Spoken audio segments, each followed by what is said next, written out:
What's up, y'all? BK back here with some more amazing pickleball tips. So the shot that I wanted to talk to you about today is, to me, the most underrated skill there is in pickleball.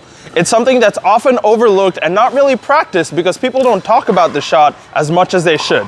It's integral for you to try and get an advantage in a game, especially if you're playing at the higher levels where most of these serves, returns, and third shots are coming back. So today we're going to talk about the importance of the fourth shot. So what is the fourth shot? In pickleball, each shot is numbered. So our first shot is the serve, the second shot is the return, the third shot is where after the double bounce, your opponents are going to return it from the baseline, and what you're going to do is have your fourth shot right after that. So the fourth shot is the shot hit by the returning team once their opponent hits that third shot drop or drive. So the fourth shot is essential to the game of pickleball because this is where you can really control the game. The fourth shot is essential for you to really dominate your opponent because they're the ones that are going to be at the baseline and you're going to have the first opportunity to come to the net.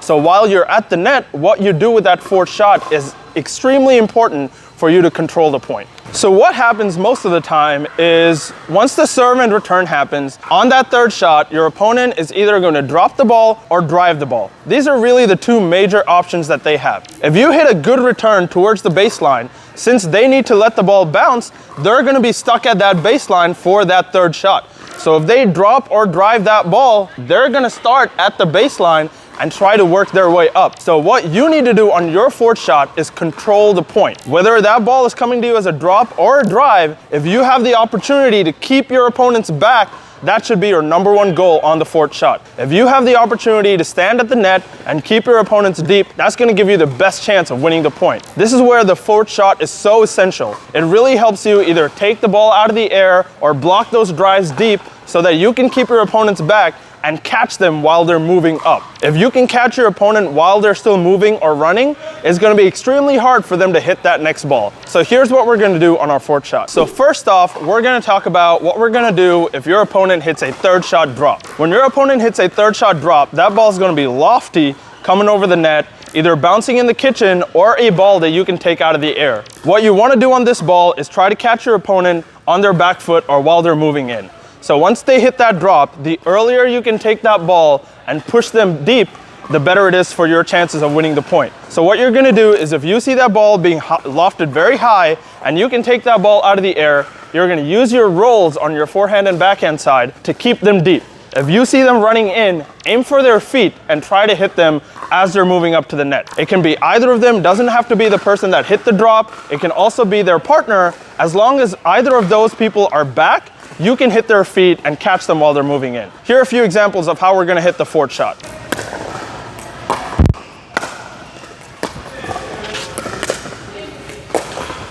Make sure on these shots to give yourself that margin of error over the net so you're not simply putting the ball into the net and wasting the point. You also want to give yourself some margin of error closer to the baseline.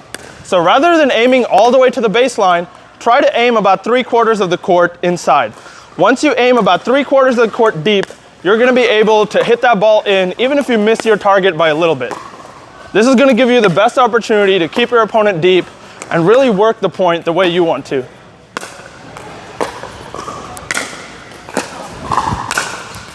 Now, the second option that your opponents have on that third shot is to drive the ball. Now, what you're going to do on a drive is, again, you're going to try and keep them deep if you can. If that ball's coming at you hard and you have the opportunity to block that ball back deep, that's going to be, again, your best opportunity to win the point. However, you have to be really careful with the drive because this is a prime shake and bake opportunity for your opponents. If they're trying to run the shake and bake, one of your opponents drives the ball and you notice that their partner is moving up for the finish, make sure that in this particular case, you're trying to block that ball into the kitchen cross court. This is going to give you a great advantage as your opponent is going to be moving really fast to try and use the shake and bake, and moving that ball against their body into the kitchen is going to throw them off guard and really help you control the point from there. Here are a few examples of what we're going to work on if that third shot drive is coming at you. So again, if you have the opportunity to block that ball deep, that's what you're going to do. Make sure you have a firm wrist because these balls are coming with power. So you really want to firm up the wrist so you're not giving any room when that ball's coming at you with power. All these blocks, again, I'm just using my wrist and I'm using my counter punch to punch the ball deep. If I can punch that ball deep, I'm keeping my opponent back, which again gives me the best possible choice to win the point. Now what we're gonna do if somebody's trying to use the shake and bake, I'm gonna hit some blocks that are gonna go cross court into the kitchen. So just keep feeding me balls. And we're just gonna block these balls into the kitchen and try to make sure that their partner can't use this ball for their shake and bake. Now the reason I say the fort shot is such an underrated skill is because it's not something that I often see people practice or intentionally try to utilize in their game. Hopefully after watching this video you realize that it's so important to your game to really understand what you're trying to do with your return and your fort shot to take control of that point. What I normally suggest is on your return, after the first few points, you will notice that one person out of your opponents is better at hitting the third shot than the other. So what you want to do is target the weaker person on that return so that they're forced into hitting the third shot, which is going to give you a great opportunity to use your fort shot rolls and fort shot block to really dominate the point and control the kitchen line. As soon as you're able to do that, you have the best chance of winning the point. So once again, what you're going to do is really strategize on this fort shot. Your return is going to set up this fort shot. So what you want to do again is target the weaker person, make sure that both you and your partner communicate effectively to get to the kitchen line after the return. And once you're here, make sure that you have a consistent plan.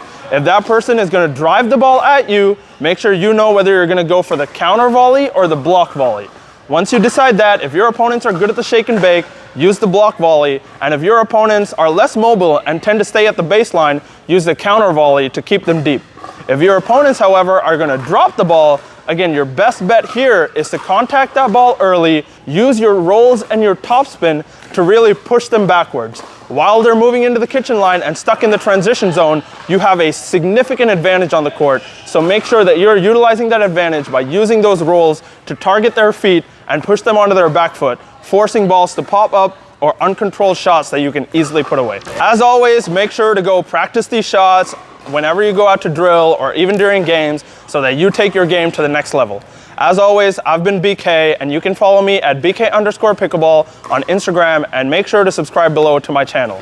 Till then, I'll see you next time.